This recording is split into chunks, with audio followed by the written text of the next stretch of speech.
Hello বন্ধুরা, তোমরা সবাই কেমন আছো? আশা করছি অনেক ভালো আছো। আমি অনেক ভালো আছি। চলে আসলাম একটি মিনি ব্লগ নিয়ে।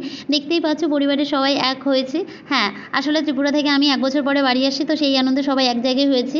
আর এদিকে দেখো গল্প করতে করতে না বৃষ্টি চলে আসছে। বাইরে এতটা পরিমাণ বৃষ্টি হচ্ছিল কি বলবো। আর বৃষ্টির দিনে মুড়ি খেতে তো আমার ভীষণ ভালো লাগে, তোমরা জানো। তো এইখানে আমি মুড়ি নিয়ে বসে পড়েছি আর কি খেতে। আর এদিকে দেখো কী পরিমাণ বৃষ্টি, মানে বৃষ্টি আর কি বলবো। আর ছিল হচ্ছে পাশের বাড়ি একটা দিদির মেয়ের বিয়ে, তো সেই বিয়ে উপলক্ষেও আর কি আসে, আমাদেরকে বারবার ফোন করে বলছিল যে আসতে। তো এক কাজে দু কাজ হয়ে গেল। আর এতটা বৃষ্টির মধ্যে এখন যেতে হবে জল সইতে। তো যাই হোক, বৃষ্টি বন্ধ হতেই কোনো রকমে একটা শাড়ি পরে চললাম হচ্ছে জল সইতে। এখানে দিদি বৌদি আমরা সবাই ছিলাম। বেশ কিন্তু আনন্দ হচ্ছিল বৃষ্টির মধ্যে, জানো তো। আনন্দই হয়, আনন্দ করার কোনো কারণ মানে লাগে না। তো যাই হোক, জল টল তুলে নিয়ে এসে বাড়িতে এসে কিন্তু আমরা রেডি হয়ে গেছি হচ্ছে সন্ধেবেলা যাওয়ার জন্য। তো এই শাড়িটা পরে আমাকে কেমন লাগছে কমেন্ট করে জানিও বন্ধুরা। প্রায় 1 বছর পরে এরকম সাজলাম।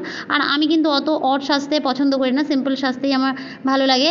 আর তোমাদের দাদাভাইও বলো যে তোমার নাকি সিম্পল সাজে বেশি ভালো লাগে, বলে বেশি সাজলে ভালো লাগে না।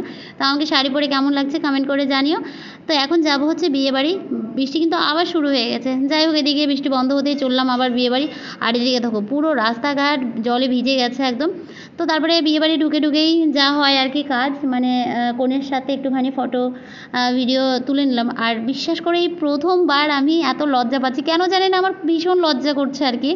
আমি কিন্তু সচরাচর এত লজ্জা পাই না। আমি কথা বলতে ভালোবাসি, সবার সাথে হেসে থাকতে আর কি ভালোবাসি, হাসতে পছন্দ করি। তো যাই হোক, তারপরে চলে গেছিলাম হচ্ছে খাবার টেবিলে। আর অত্যাধিক গরম লাগছিল, আমি জানি না আমারই গরম লাগছে না গরম পড়েছে বুঝতে পারছি না। তো যাই হোক, খাবার টেবিলে বসে পড়েছি। এদিকে খাবারও দিয়ে দিয়েছে।